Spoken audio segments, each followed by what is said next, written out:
దేవుని నామానికి స్తోత్రములు. మీ అందరికీ కూడా ప్రభు పేరిట వందనములు తెలియజేస్తూ ఉన్నాను. మరి ప్రతి దినములాగానే దేవుడు ఈరోజు కూడా మనతో ఒక మంచి వాగ్దానం ద్వారా మాట్లాడబోతూ ఉన్నాడు. కాబట్టి ఆ వాగ్దానం ఏంటో చూద్దాము. మీరు ఈ వాక్యాలను విని దాని ప్రకారం మీరు నడుచుకోండి. అనేక మందికి యొక్క వాక్యాలను పంపించండి. మరి వారి యొక్క జీవితంలో కూడా మీరు ఒక పాలి భాగస్థులాగా అవుతూ ఉంటారు. వాళ్ళు కూడా దేవుల్లో ఎదుగుతూ ఉంటారు. కాబట్టి ఇవాళ వాగ్దానం ఏంటో చూద్దాం.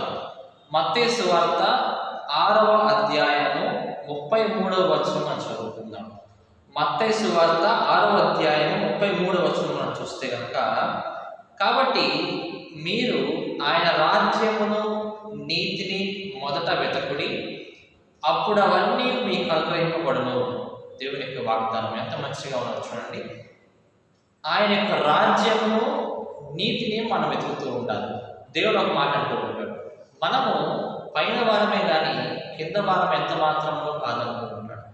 ఒకవేళ నువ్వు ఈ లోకంలో జీవిస్తూ ఉన్నావు, కొన్ని సంవత్సరములు ఈ లోకంలో జీవిస్తావు, కానీ చివరికి నీ యొక్క లక్ష్యం ఏంటి? నువ్వు ఎక్కడికి వెళ్తావు అంటే కనుక దేవుని యొక్క పరలోక రాజ్యాన్ని నువ్వు చేరాలి. అదే నీ యొక్క గురి, నీ యొక్క లక్ష్యం. అయితే కాబట్టి వేటికి మనం వెతకాలి? పరలోక సంబంధమైన వాటిని మనము వెతుకుతూ ఉండాలండి. ఆయన యొక్క రాజ్యం వెతకాలి.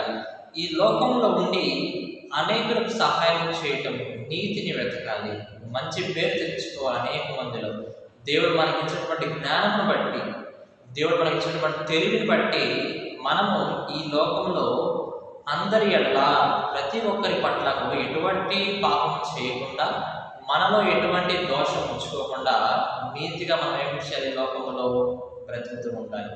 మరి పై వాటిని మనం వెతికితే కనుక మనకు సంబంధించిన వాటిని, మన కుటుంబాన్ని, మన పిల్లల్ని ఎవరు పోషిస్తారండి?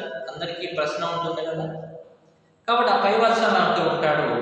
31వ వచనం మనం చూస్తే, కాబట్టి ఏమి తిందమో, ఏమి త్రాగుదమో, ఏమి ధరించుకుందామో అని చింతింపబడి అన్యజనులు వీటన్నిటినీ విషయమై విచారింతురు.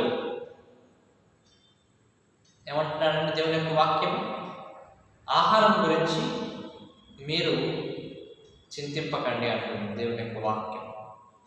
రేపటి రోజున ఏం జరిగిద్దో మనకు తెలియదండి. కాబట్టి దాని గురించి ఒక ఆలోచన అనేది మనకు ఉండాలి, కానీ చింత అనేది మనం పడకూడదు. మనం ఎప్పుడైతే చింతపడుతూ ఉంటామో సాతానికి మనం అవకాశం ఇచ్చిన వాళ్ళగా అవుతాం. సాతానుడు ఇతను దొరికాడు నాకు, దేవుళ్ళలోంచి తొలగింప చేయడానికి, ఇతను ఇంకా మనం బాధ పెడదాము అని చెప్పి సాతాను ఏం చేస్తూ ఉంటాడు? మనం కొంచెం చింతలో ఉంటే కనుక మరలా మనల్ని ఎక్కువగా బాధ పెడుతూ ఉంటాడు సాతాను.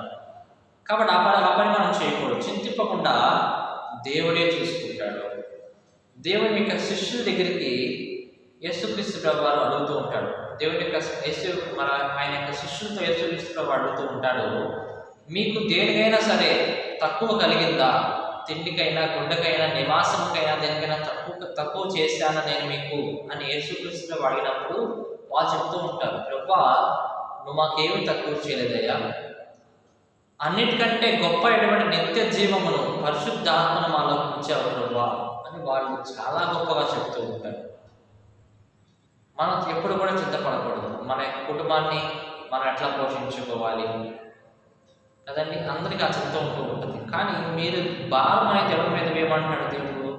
యెహోవా మీద మీరు భారం వేయండి, ఆయనే మీ యొక్క అక్కర్లన్నీ కూడా, అవసరతలన్నీ కూడా దేవుడే తీర్చివాడుగా ఉంటూ ఉన్నాడు. కానీ మనం చేయవలసిన పని లోకంలో వాటి గురించి మనం ఆలోచించాలి. దేవుడి ఇచ్చిన జ్ఞానం బట్టి లోకంలో మంచి జ్ఞానంతో మనం నడుస్తూ ఉండాలి. అలాగే దాన్ని బట్టి మనం ఏం చేయకూడదు? కృంగిపోకూడదు, చింతింపకూడదు. మనకి ఇది లేదు కదా, పక్కన వాళ్ళకి అది ఉంది, పక్కన వాళ్ళకేమో మంచిగా ఎదుగుతూ ఉన్నారు, వాళ్ళు దేవుడు లేకపోయినా అన్యజనులైనా సరే వాళ్ళు ఎదుగుతూ ఉన్నారు. కానీ మన పరిస్థితి ఏంటి? మన దేవుడు ఎంత గొప్పవాడు. ప్రతి ఒక్క వారం మనం సంఘానికి వెళ్తూ ఉంటాము, దేవుడిని యత్నం చేయకూడుతూ ఉన్నాడు, నీతిని కోరుతూ ఉన్నాడు, భయభక్తులు దేవుడు కోరుతూ ఉన్నాడు. కాబట్టి చింతింపకుండా ఏమంటున్నాడండి?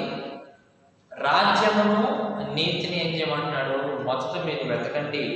34వ వచనం, రేపటిని గురించి చింతింపకుడి, రేపటి దినము దాని సంగతులను గురించి చింతించును, ఏ నాటి కీడు ఆ నాటికి చాలు అంటూ ఉన్నాడు. మనం దేవుడి మీద భారం వేసినప్పుడు ఆయనే మన యొక్క అక్కరలో అవసరాలన్నీ కూడా ఆయన తీర్చేవాడుగా ఉంటూ ఉన్నాడు. బైబిల్ గ్రంథంలో అనేక మంది దేవుడి మీద భారం వేశారు. యుద్ధాలు వచ్చినప్పుడు, సమస్యలు వచ్చినప్పుడు, ఏమంటే యుద్ధం చేశాడు దేవుడే, యెహోవా యుద్ధం చేశాడు.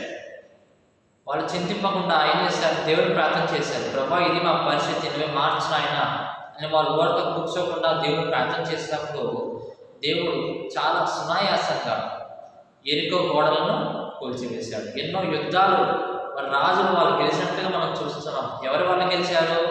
దేవుడికి వాళ్ళు ప్రార్థన చేయడం వల్ల యెహోవాయే యుద్ధం చేశారు అక్కడ. కాబట్టి మన జీవితాల్లో ఎన్నో యుద్ధాలు ఎదురవుతూ ఉంటాయి. ఎంతో సాతాను మనం చేయాలని చూస్తూ ఉంటాడు, బాధపరచాలని చూస్తూ ఉంటాడు.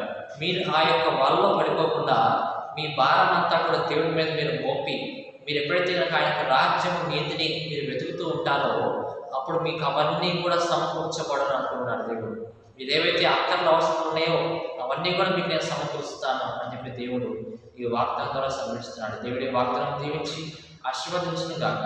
ఆమేన్.